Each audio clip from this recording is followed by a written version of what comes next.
Hi, I'm Glen Motil, and I will be reading from Allen Ginsberg's Howl, a poem from Allen Ginsberg's book of poetry, Howl. Howl was famously the subject of an obscenity trial, and therefore it is a very famous banned book of the 20th century.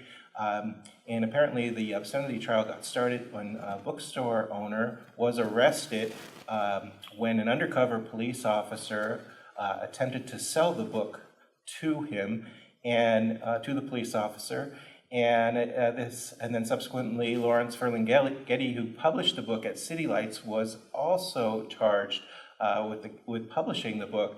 That case, of course, went to trial, and it was found not obscene. It was found as something that was valued in literature in the 20th century. So this book is very important to me in my early discovery of poetry and love of poetry. And I'd like to read you my favorite poem from the book, Howl. Not the poem Howl itself is a long 20-minute poem, and I couldn't think to pick it apart. So I'd like to read a shorter poem, still quite lengthy, but a shorter poem from that collection called Sunflower Sutra. Sunflower Sutra by Allen Ginsberg. I walked on the banks of the Tin Can Banana Dock and sat down under the huge shade of a Southern Pacific locomotive to look at the sunset over the box house hills and cry. Jack Kerouac sat beside me on a busted, rusty iron pipe companion.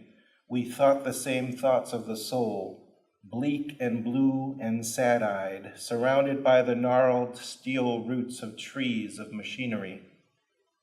The oily water on the river mirrored the red sky. Sun sank on top of the final Frisco peaks. No fish in that stream, no hermit in those mounts. Just ourselves, roomy-eyed and hungover like old bums on the riverbank, tired and wily.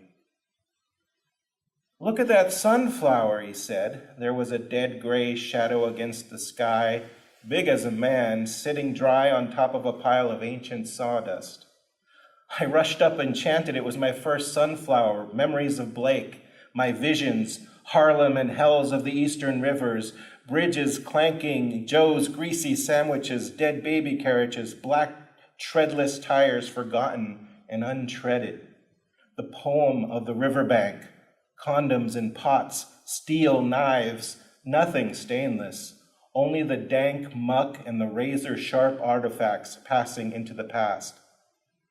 And the gray sunflower poised against the sunset, crackly, bleak, and dusty with the smut and the smog and the smoke of olden locomotives in its eyes.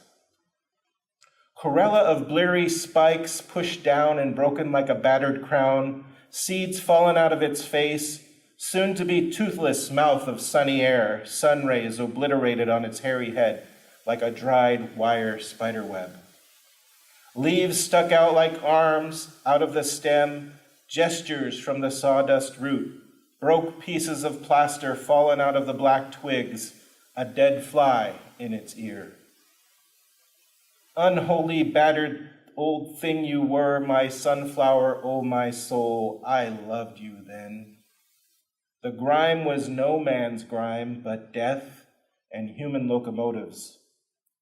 All that dress of dust, that veil of darkened railroad skin, that smog of cheek, that eyelid of black misery, that sooty hand or phallus or protuberance of artificial worse than dirt, industrial, modern, all that civilization spotting your great crazy golden crown. And those blear thoughts of death and dusty, loveless eyes and ends and withered roots below, in the home pile of sand and sawdust, rubber dollar bills, skin of machinery, the guts and innards of the weeping, coughing car, the empty, lonely tin cans with the rusty tongues alack. What more could I name? The smoke ashes of some cock cigar, the cunts of wheelbarrows and the milky breasts of cars, worn-out asses of the chairs and sphincters of dynamos, all these entangled in your mummied roots, and you there standing before me in the sunset, all your glory in your form. a perfect beauty of a sunflower, a perfect, excellent, lovely sunflower existence, a sweet, natural eye to the new hip moon. Woke up alive and excited, grasping in the sunset shadow, sunrise, golden monthly breeze. How many flies buzzed round your innocent of your grime, while you cursed the heavens of the railroad and your flower soul? Poor dead flower, when did you forget you were a flower? When did you look at your skin and decide you were an impotent, dirty old locomotive? The ghost of a locomotive?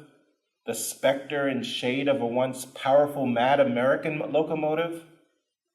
You were never no locomotive, sunflower. You were sunflower. And you, locomotive, you are a locomotive, forget me not. So I grabbed up the skeleton thick sunflower and stuck it in my side like a scepter, and deliver my sermon to my soul, and to Jack's soul too, and anyone who will listen. We're not our skin of grime. We're not dread, bleak, dusty, imageless locomotives. We're golden sunflowers inside, blessed by our own seed and hairy, naked accomplishment bodies, growing into mad, black, formal sunflowers in the sunset, spied on by our eyes under the shadow of a mad locomotive, riverbank, sunset, Frisco, hilly, tin can, evening, sit-down vision.